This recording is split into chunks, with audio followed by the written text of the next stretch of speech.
என்னுடைய நிகழ்ச்சியில் நான் அடிக்கடி பார்ப்பேன். திருமணத்திற்கு முன்னாலே ரொம்ப நல்லா பேசினார். என்னோடு கலகலவென்று அவர் பேசிக் கொண்டிருந்தார். இப்போது பேசுவதில்லை.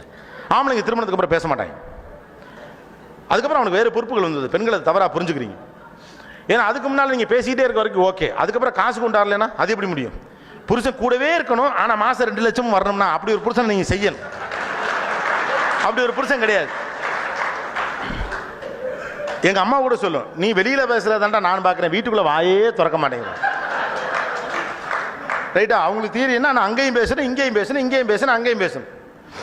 திருமணத்திற்கு முன்னாலே நன்றாக பேசினார், அற்புதமாய் பேசினார், என்னோடு பேசிக்கொண்டே இருந்தார். ஆனால் திருமணத்துக்கு பிறகு அவர் அவ்வளவாக பேசுவதில்லை. இன்னைக்கு இருக்கக்கூடிய பிள்ளைகள், நீங்களே கூட, நீங்களாம் நிச்சயத்துக்கும் கல்யாணத்துக்கு நடுவில் கொஞ்சம் பேசின லேண்ட்லைனில் பேசின ஆட்களாக இருக்கும், கொஞ்சம் சிரமம்.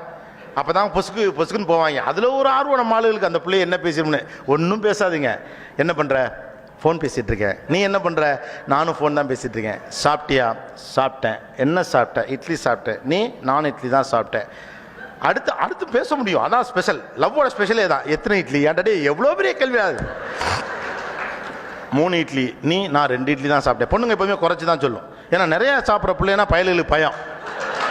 பொம்பளை இன்னமும் நம்ம மனசாப்பு இருக்குது. பெண் என்றால் குறைத்து சாப்பிடணும் இருக்கு. மிச்சம் இருப்பதை சாப்பிடுவோம் பெண்ணுங்கிற அளவுக்கான மனநிலை இங்கே இருக்குது. உண்டி சுருங்குதல் பெண்டிற்கு அழகுன்னு சொன்னதுங்கிறது பெண்ணுக்கு சாதகமான வார்த்தையெல்லாம் கிடையாது. மிச்சம் இருக்கிறது சாப்பிட்னு சொல்கிற வார்த்தை தான் அது. 2 இட்லி தொட்டுக்க தேங்காய் சட்னி. எங்கள் வீட்லேயும் தேங்காய் சட்னி. அப்புறம் இது கேட்கும், உங்களுக்கு என்ன பிடிக்கும் அப்படின்னா, எனக்கு எல்லாமே பிடிக்கும் அப்படிமா.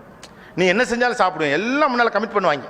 நீ என்ன செஞ்சாலும் சாப்பிடுவேன், நீ சாப்பாடு போடலைனாலும் சாப்பிடுவேன், உன்னோடு சேர்ந்து நான் அடுப்படியில் வேலை பார்த்து ஹெல்ப் பண்ணுவேன். All commitments. இந்த பேங்க் லோன் வாங்குற மாதிரி எல்லாம் சார், உங்களுக்கு என்ன வேணாலும் சார், காசை வாங்கிட்டு போயிட்டே இருங்க சார்ங்கிற லெவலில் நம்ம போயிட்டு கையெழுத்து போட்டுருவாங்க. சரக்குன்னு வட்டமாக சுற்றிடுவானு.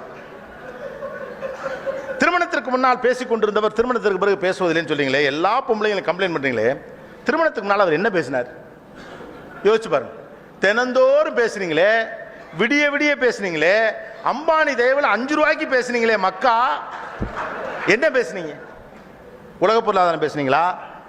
அடுத்து டொனால்டு ட்ரம்ப் வருவாரா, ஹிலாரி கிளின்டன் வருவாங்களான்னு பேசுனீங்களா?